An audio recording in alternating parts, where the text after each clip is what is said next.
From Kansas State University, this is Agriculture Today. Eric Atkinson here, and upcoming today, K-State's Sarah Lancaster will go over the options for pre-emergence control of kochia on row crop ground. Those applications should be going on here in late February and the first part of March. She'll talk about the herbicide options ahead of corn, grain sorghum, and soybeans. Also, K-State's Jenny Ifft will talk about new tools from K-State that'll help you crop producers assess those two relatively new coverage options you can consider for the 2021 production year, the supplemental coverage option and the enhanced coverage option. Those will be useful as the deadline for crop insurance enrollment is coming right up. And K-State's Gus Vanderhoeven awaiting with another Stop, Look, and Listen here on Agriculture Today. A social distancing tip. Putting distance between yourself and others is critical to slowing the spread of coronavirus. So here are ways to stay in contact without the physical contact part. Call, send a text, set up a video conference, post on social media, dedicate a song on the radio. If you have symptoms of fever, dry cough, and shortness of breath, call your healthcare provider before going to their office. For more info, visit coronavirus.gov. Let's all do our part, because we're all #AloneTogether. Brought to you by the Ad Council. Welcome once again to another Agriculture Today. Well, we are thawing out now from last week's deep freeze, and actually it's time for you row crop producers to start thinking seriously about your control measures against what has become a notorious weed problem in Kansas, kochia. With some input on that, weed management specialist Sarah Lancaster of K-State Research and Extension. She put together a series of articles in the recent e-update newsletters on this very matter. Sarah, just to recap, kochia as an issue in Kansas, it's become problematic to say the least. Absolutely. And, statewide, probably our number one weed problem is Palmer amaranth. But as you move further west, kochia absolutely is giving Palmer a run for its money in a lot of places in terms of how prolific it is, in terms of seed production, the ability of that plant to develop resistance to herbicides. It's very problematic, Eric. To the point where pre-emergence control steps have become highly important in its control. Absolutely. The best time to kill any weed is before you actually see it. That's especially true with things like kochia. And one of the things that sets kochia apart from some of the other weeds that we try to deal with, so I'm thinking about our friend Palmer amaranth, is that kochia will emerge so early in the spring. And so, thinking about measures that might be taken at planting that could help tremendously with weeds that emerge later in the season, kochia is already established and is not going to be well controlled at planting. So we got to think about getting out there now with some pre-emergence products for kochia. When you say now, just about any time? Yeah, so we're in that prime season to get out there and get kochia before it emerges. I haven't heard any reports yet this year of it already emerging. I'm sure last week has a little bit to do with it. But I'm anticipating any time now we'll start to see some of those reports of kochia rearing its ugly head. When we take up this topic then of pre-emergence control of kochia, you propose two components to this. Absolutely. So there's a couple of things that you need to think about, Eric. So one, you're wanting something that will work now. And two, you're wanting something that's going to work later, right? For a lot of crops, we're very far ahead of the planting window. And so we need an herbicide that's going to remain in the soil for an extended period of time and prevent that emergence of those kochia. So, Sarah, let's take up the three main row crops planted in Kansas where kochia can be prevalent, can be troublesome for growers. Starting with corn, it'll be the first of the three seeded. What are the primary strategies in as far as pre-emergence suppression or control of kochia? So when we think about just those general kind of early season pre-emergent products for kochia, we're thinking about things a lot of times that have atrazine and or dicamba in them when we're going ahead of corn.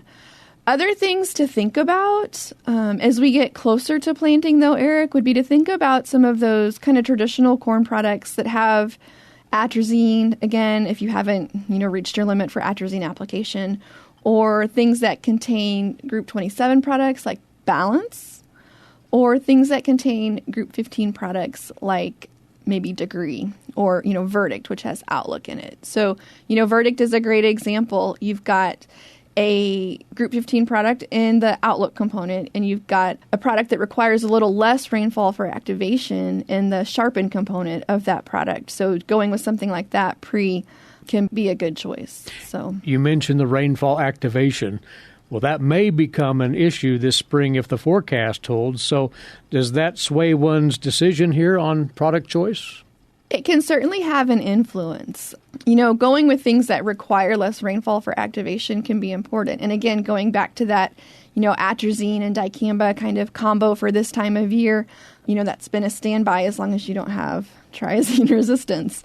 But that absolutely has an impact. However, I would also submit that even if you have insufficient rainfall for 100% activation of your product, you're still going to benefit from that product. As we think about managing weeds like kochia or like Palmer amaranth that just produce so many seeds, and there's just so many plants out there that we need to worry about, those incremental benefits can start to add up. So to say that I am anticipating dry weather, therefore I'm going to skimp on my residual weed control. Rolling the dice there, perhaps? Yeah. It's sort of like just giving up instead of trying to fight the good fight, right? I mean, you've got to go with a good faith effort to do the best you can. Will it be as good as it would have been if you had the ideal rainfall for activation? No way. But is it going to be better than having a total train wreck at harvest? Probably so. And incidentally, we would remind folks that what we'll discuss here in terms of tank mixes and options are covered fully in the Chemical Weed Control Guide. So that reference is essential here, as usual. That's right. Grain sorghum, though, how will pre-emergence control of kochia vary there vis-a-vis corn? Yeah, so, one of the things you need to think about when you're going into grain sorghum, Eric, is the fact that, A, we have fewer labeled products, and B, it does go in the ground later. And so you have that longer window of time where you need to prevent that emergence before you're at planting application. So other options, Eric, for maybe thinking about some longer residual activity there would be, to go with something like a metribuzin. So, historically we would have called that Syncor, but something like a dimetric might be an option there. Other things to think about, I would just really say that a lot of the data that we have going back suggests that an atrazine and clarity application really this time of year is what you want to go for. And as we think about the role of early pre-plant or burn down applications in our overall weed management system, a lot of what they're doing is trying to make sure that we have cleared the ground so that our foundational pre-emergent herbicides are going to be as effective as possible. And so if you think about what we're doing, we always want something inexpensive, right? We want the biggest bang for our buck. And so, something like an atrazine and a clarity makes a lot of sense because it's going to be relatively inexpensive and it's going to do the job that we need to do. Again, herbicide resistance, triazine resistance notwithstanding. When we turn to pre-emergent control of kochia in soybeans, the game changes here, does it not, Sarah? It does. We have some different options for soybeans. Obviously atrazine is not going to be an option for soybeans, some other products. So looking at some research that Dr. Kumar has recently done out at Hayes, some of the products that look really good would be products that contain spartan, sulfentrazone. Sulfentrazone is really a pretty good herbicide for a lot of the weeds that we're trying to tackle. And so it makes a little bit of sense to maybe think about that. But again, I want to reiterate these early pre-plant applications, Eric, they're not replacing our pre's that we're going to put down at planting. They're setting the groundwork so that those pre's that we put down later will carry us through until the crop canopies and can outcompete the weeds. And we're just giving some examples of product options here. There are several more that one can consider in the Chemical Weed Control Guide. Absolutely, Eric. As we think about making recommendations for weed management, there are a lot of ways to do it wrong, but there are a lot of ways to do it right. In order to do it right, you need to know a couple of things. You need to know about your weeds, what you have when they emerge, how competitive they are they resistant? You need to know about your resources. So where can you find detailed information on a breadth of products. What kind of equipment do you have? What kind of time do you have? What kind of access to herbicides at various price points do you have? So when we have these conversations, I view this as giving folks options to consider, right? Things that they need to look at. But folks have got to know what they have available and what they're trying to deal with in their specific field. One size does not fit all for weed management recommendations. One last thing to consider here across the board, and that is if there are crop rotation restrictions associated with any of these, thinking beyond the crop that's going in for this growing season, is that something that should be factored in, Sarah? Absolutely. We mentioned atrazine not being able to be used in soybean. Atrazine eliminates wheat as a rotation crop this fall. So we often think about cropping systems on a annual cycle, right? We plan our budgets year to year, but what we do today affects what we do next year. What we did last year affects our options for today. So, even though we have to live in the now and work in the present, it's important to always have kind of one eye looking ahead to what your plans are. And you've mentioned several times the Chemical Weed Control Guide has some detailed information on rotation restrictions for a lot of products to which they apply. And also, the label is the law. Those labels change not frequently, but regularly enough that it's important to make sure you're double checking the label that's on the product that you're using. You can't beat those resources, those labels. K-State's Chemical Weed Control Guide, updated annually. You can find that online, of course, as you can find articles on pre-emergence Kochia control in the last 3 Agronomy e-update newsletters at agronomy.ksu.edu. Sarah, the growing season is nigh, so we'll have more to discuss weed control-wise as we go along the line. Appreciate you coming over, as always. Thanks, Eric. Good to be here. Sarah Lancaster is a weed management specialist with K-State Research and Extension on Kochia control early in the spring, which could be any time now for many cropping systems. And this is the K-State Radio Network and Agriculture Today.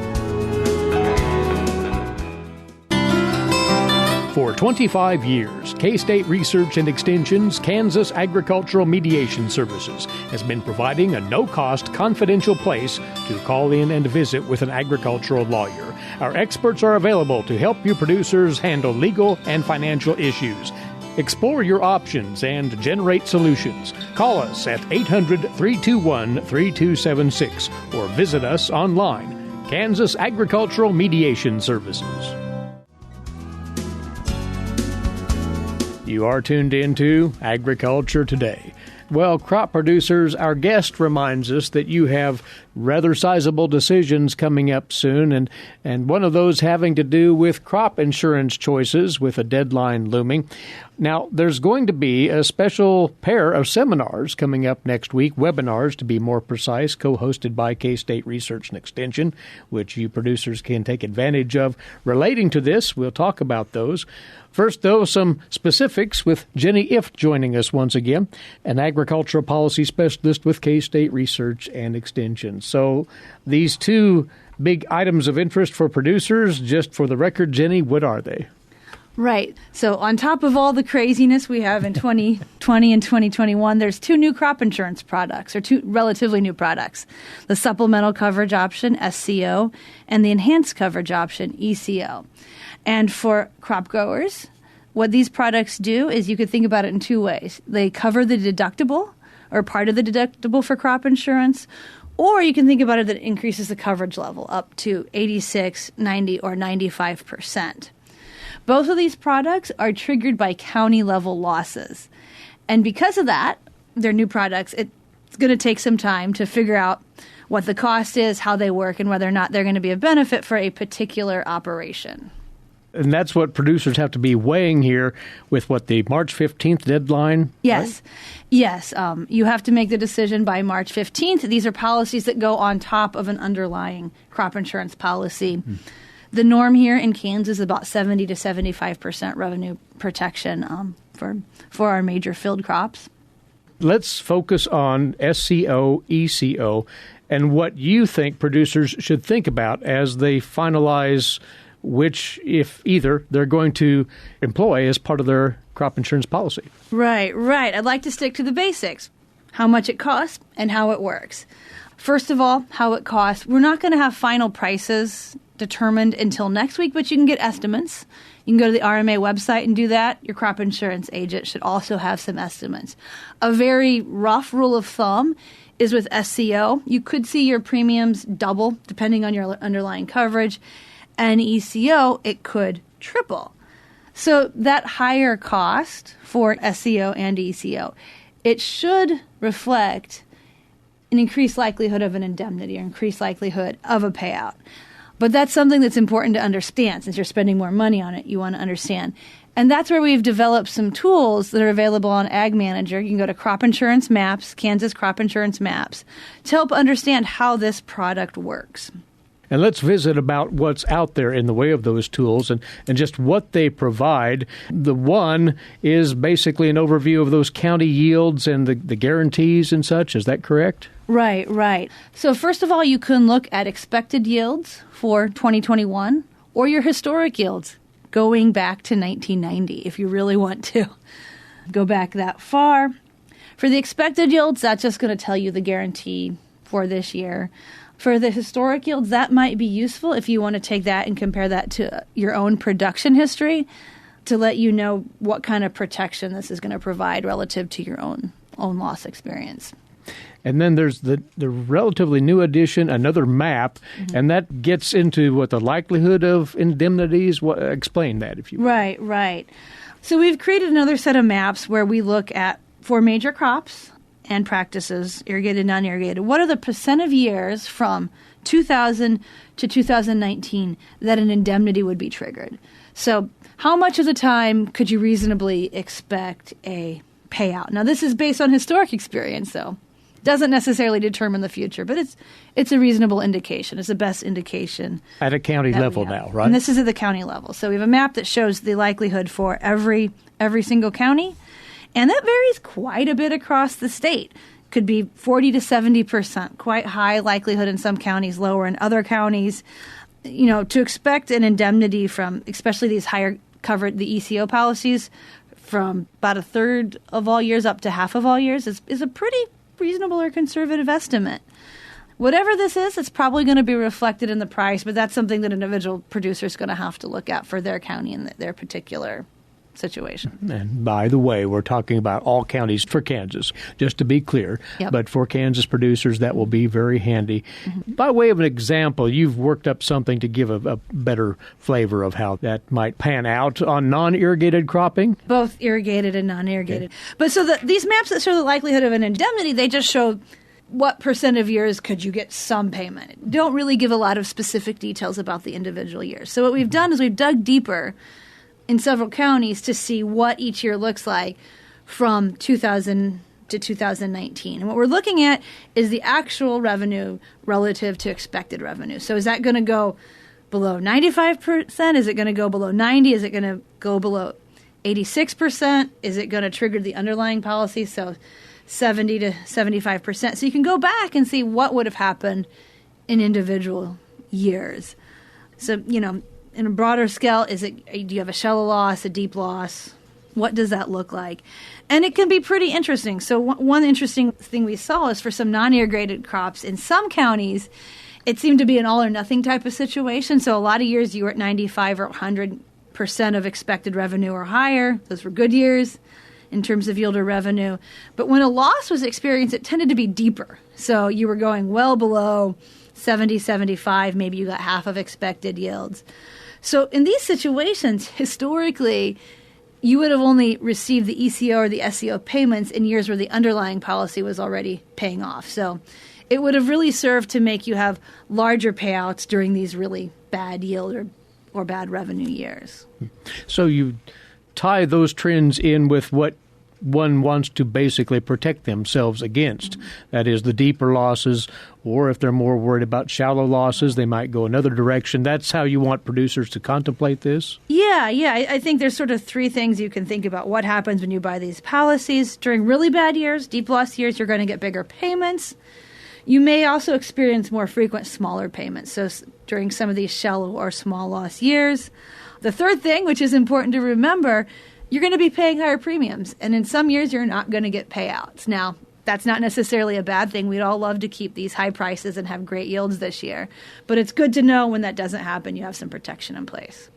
It sounds complicated. It really isn't if producers step back, utilize the tools that you folk here at K-State have put together to sort through all of this, and they can come to a reasonable conclusion as what's best for them if either of these, supplemental coverage option, enhanced coverage option, can be of benefit to them. Yeah. It's going to, for some producers, it may help. It's hopefully all the tools are there that they need to make that decision. Yeah.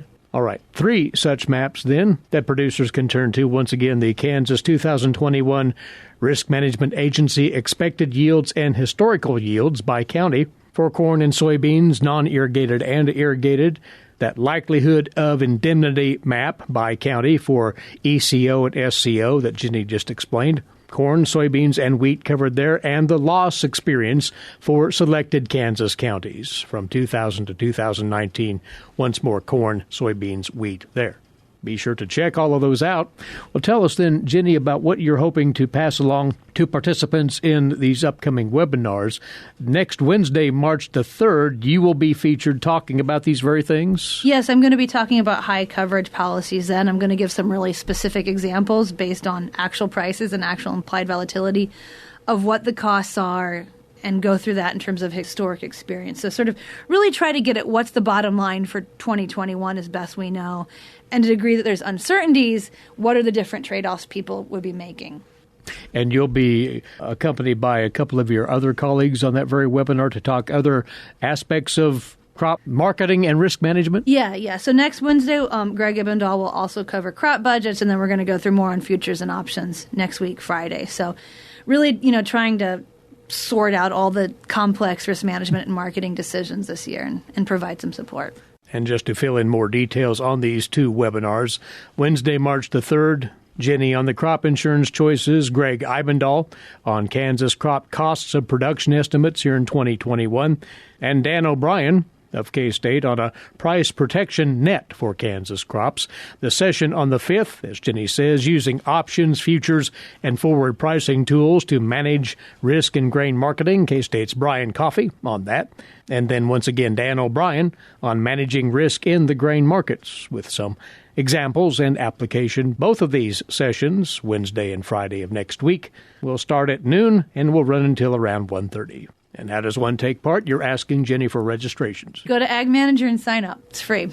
Very good. agmanager.info. But there are tools aplenty out there for covering this year's 2021 crop production, but producers are going to have to do their homework a bit, Jenny. It's going to take some time to figure it out, yeah.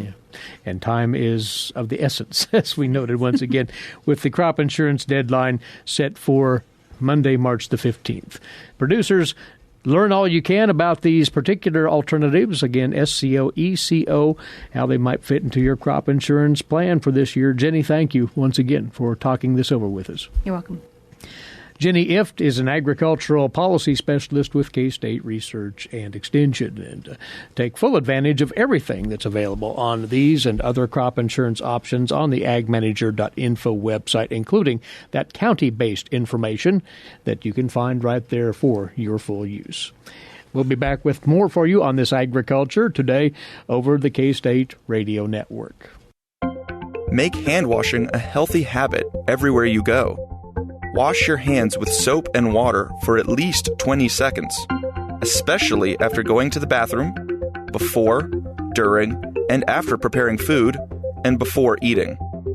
If soap and water aren't available, use a hand sanitizer that has at least 60% alcohol. Life is better with clean hands. A message from the Centers for Disease Control and Prevention. Welcome back to Agriculture Today over the K-State Radio Network. Eric Atkinson with you, and next up, today's agricultural news headlines for you in brief, courtesy in part of DTN. The U.S. Senate has voted to confirm Tom Vilsack as the new USDA Secretary. USDA's Gary Crawford has more. The yeas are 92, the nays are 7, and the nominee is confirmed. And that's how it sounded as the Senate voted Tuesday to confirm former Iowa governor, former two-term U.S. Agriculture Secretary Tom Vilsack for another term as USDA's top leader. Before the vote, no real debate at all, just some nice bipartisan words about Vilsack from Ag Committee Chairperson Debbie Stabenow and Ranking Committee member John Bozeman. And when it comes to strengthening our food and farm economy, I am very confident that Tom Vilsack is more than up to the task. He has an excellent reputation, putting rural America at the top of his agenda. Tom Vilsack told his confirmation hearing earlier this month that one of his top goals at USDA will be to make a brighter and better future possible in rural America. This is Gary Crawford reporting for the U.S. Department of Agriculture. Now, an early decision for the new secretary will be whether to reinstate Coronavirus Food and Agriculture Program, or CFAP, payments. The USDA suspended processing and payments under CFAP last month to conduct a review of the program. Republicans on the House Agriculture Committee have called on the department to begin paying out CFAP aid again. Congress approved the aid package in December, but among the programs included in the bill, a provision providing $20 an acre aid to non-specialty crop producers. Livestock producers also provided up to an 80% reimbursement for euthanized animals during the pandemic. President Biden has committed to shift the U.S. economy to net zero emissions by 2050, and Vilsack has repeatedly said he supports Biden's goals. During his confirmation hearing, Vilsack also committed to Congress that moves on climate involving farmers will be voluntary. Agricultural groups stating they support action on climate change still repeatedly note the fear of regulation remains an issue in the countryside. Vilsack said that farmers and ranchers should be paid for reducing emissions through a market for carbon sequestration. And Republicans who voted to confirm Vilsack said afterwards that he must be an advocate for farmers and ranchers in the new administration. Senator Joni Ernst of Iowa has warned repeatedly that the Biden administration must not aggressively push for electric vehicles over biofuels. Senator Tina Smith of Minnesota is calling for federal investigators into possible price gouging of natural gas in the Midwest, which also suffered extreme cold and outages last week, of course. Smith said natural gas spot prices spiked as high as 100 times the normal levels, forcing higher costs upon utilities and other natural gas users, many of which were passed along to customers. In a letter sent to federal regulators, Smith said the price spikes harm consumers and also threaten the financial stability of some utilities that don't have sufficient cash reserves to cover their short-term costs in an extraordinary weather event. That letter was sent to the Federal Energy Regulatory Commission and other agencies. And farms across the country will be paying on average 4.5% higher wages to H-2A agricultural guest workers here in 2021 after a recent injunction against a Trump administration rule to freeze those wages. The U.S. Department of Labor this week issued a notice announcing the adverse effect wage rate for 2021. Following a successful court challenge to the Trump administration rule, that rate is in effect the minimum wage for H-2A guest workers. In December, a federal court granted national farm worker groups a preliminary injunction to stop the rule. The U.S. District Court for the District of Eastern California in Fresno said in its order that the plaintiffs were likely to succeed on the merits of their case. Farms across the Corn Belt will be paying H-2A workers substantially more because of the latest wage boost. For example, Illinois and India farms will pay $15.31 per hour. That's an increase of 79 cents. In Iowa, H-2A wages increasing also by 79 cents to $15.37. Here in Kansas, as well as Nebraska, South Dakota, and North Dakota, farms will pay 90 cents more per hour at $15.89. California will see the biggest increase in the country, jumping from $14.77 per hour to $16.05 per hour. The Kansas Livestock Foundation is now accepting scholarship applications for the 2021-22 school year. Scarlett Higgins reports here that one application applies to all scholarships offered through the foundation. Applicants for Kansas Livestock Foundation scholarships must be graduates of a Kansas high school and enrolled at a Kansas community or senior college for the fall 2021 semester. The Merck Cartridges for Cash program offers $1,500 scholarships to K-State veterinary medicine students and $1,000 awards to undergraduates studying animal science. The county that turns in the most cartridges by February 28th will receive a Cartridges for Cash scholarship for at least one student from that county. Hemphill Oil and Mobile Delvac will offer $1,000 scholarships to juniors and seniors at K-State and Fort Hays State. Go Bob Pipe and Steel will sponsor a $1,000 award for a sophomore or above student attending a Kansas junior or senior college. The new Central Life Sciences $1,000 Alticid IGR scholarship will go to junior, senior, graduate, or veterinary students at K-State or Fort Hays State. Proceeds from past Kansas Cattlewomen silent auctions and the 2020 Kansas Livestock Foundation Club Calf sale will fund $1,000 scholarships. Stipends in the amount of $1,500 will be given in memory of Douglas Lau, a past chairman of the KLA Cattle Feeders Council. These will be awarded to junior or senior students at K-State or Fort Hays State. Glenn and Clyde Lindstrom scholarships in the amount of $1,000 also are being offered, with preference given to students in USD 400. Scott Johnson and family will provide a $1,000 scholarship to students attending K-State and pursuing a degree in animal sciences and industry, ag communications and journalism, agribusiness, or ag economics. Also new this year is the Farmers Feed $500 scholarship. This award will go to a student attending a Kansas junior or senior college, with preference given to students majoring in animal science or ag communications and journalism. Applications can be accessed by going to KLA.org and clicking on Programs. All materials must be submitted by April 20th. I'm Scarlett Hagans. And you're listening to Agriculture Today with this invitation once more to take advantage of our podcast service, an automatic download of each day's broadcast to your mobile device. Subscribe by going to agtoday.net, agtoday.net. Gus Vanderhoeven is next after this final break. You're tuned to the K-State Radio Network. When you are in need of timely, reliable, and trusted information, K-State Research and Extension is here. Whether it's organizing people, information, or resources, they have the necessary tools. Community comes first for K-State Research and Extension. For more information and to connect with your county's extension agents, visit www.ksre.k-state.edu. This is Agriculture Today. Stop, look, and listen. All of a sudden, distance falls away. That's Gus Vanderhoeven of Kansas State University with comment on life in rural Kansas. I know that today it is normal, absolutely normal, that I can sit in my living room here on the hill in Manhattan and be connected with my daughter in the Netherlands, either by the smartphone or the portal. Let me tell you, it's not normal to me. I am of a different generation. Sunday morning, bell tones were ringing in the house. My wife told me my phone was ringing. It was laying on my desk. When I listened, I heard ringing. But was it my phone, the portal, the computer, the doorbell, or the landline? All hands on deck. It was not my smartphone.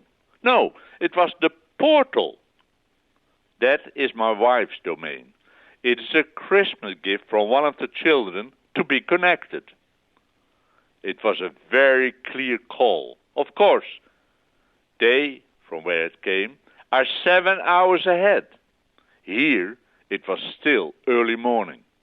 All of a sudden, distance falls away, and you can talk as if you are having coffee together. For Talina, my daughter, and her friends, they see the very familiar setting with the fireplace here on the hill. For us, it is joining a walk in the dunes over there. You see the waves roll out on the beach, the clouds and sky. Her hair is tousled as there is some wind. It's a nice spring day. The portal, it is 2021. Now, a flashback to November 11, 1858.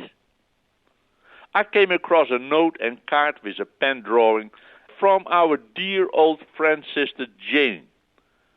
She was very special to me. The black and white drawing shows Leavenworth Landing, 1858. It's November 11. The city of Leavenworth was just 4 years old, and Kansas was not yet a state. It shows the arrival by riverboat of the first group of Sisters of Charity, accompanied by a young orphan girl. They arrived from Tennessee. They had accepted the invitation from Bishop John B. Miege to come and labor for the people of his far-flung vicariate. The sketch on the 5 by 3.5 inch card shows the unloading of the simple riverboat. It's nothing glamorous like we see of Mark Twain. This was a working boat laying against a low, muddy wharf. A square-sided wagon is being loaded with heavy crates, and a primitive carriage with horses and a driver is standing ready for possible passengers. Maybe it is there to take Sisters of Charity to wherever. They standing together huddled over their travel cases. I quickly count 6 and the girl. They are directed by a bearded man who holds his right arm out as if to say, "That way, sisters." They have their back to the boat and are making their way through planks, barrels, and boxes. Uphill we go. The Missouri River flows by, as it has done for thousands of years. But just imagine, we could have watched all that on a portal. The riverboat coming up the river, slowly slowing down and pulling to the simple wharf. On the card, the river flows. It shows a big curve in the distance. A wooden frame house in the foreground. In 1827, Colonel Henry Leavenworth established a military outpost on the banks of the Missouri River to protect the Santa Fe Trail. There were some early settlers, but in 1854, things picked up. But it was still 4 years later that the Sisters of Charity came to settle and serve. I've worked with Sister Jane and her staff with challenges of St. Mary's College terrain. Sister Jane was in charge of the grounds. Originally, the grounds were part of the college farm. When the farm stopped farming, there was a challenge of maintaining all of the grounds and keeping it attractive. The decision was made to allow parts of the extensive area to go natural and allow shrubbery and trees to grow up. And there was a period that it all looked pretty rough, and to those who did not know, it even looked unkempt. So much so that local people who passed by stopped, rang the bell, and offered help. At one time, a large painted sign was placed in front explaining what was going on. Plants were allowed to grow.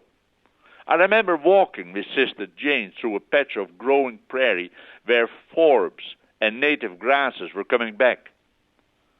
There were mowed paths to walk. We came across a nest of the meadowlark with eggs in it. She was thrilled. I hope the biology classes went outside and took notice, and I hope they still do. The neatly typed note by Sister Jane is dated February 20, 1989. Dear Gus, it was good to see and talk to you at the Kansas Flower Lawn and Garden Show. I enjoyed your talk on xeriscaping. I'm looking forward to seeing you again when you're in this part of Kansas. Sister Jane has a bad case of spring fever today. Could it be that today, when the wind chill is 11 below zero here in Leavenworth, that this might be the reason? My regards to your wife and family. Sincerely, Sister Jane. What a special person she was. On a portal, we would have talked and seen each other. We would have shown the meadowlark nest with eggs. White, spotted eggs. Gus Vander Hoeven of Kansas State University, with his weekly commentary on life in rural Kansas. Our time's away once again, as always. Thanks for tuning in. Eric Atkinson here. This has been Agriculture Today over the K-State Radio Network.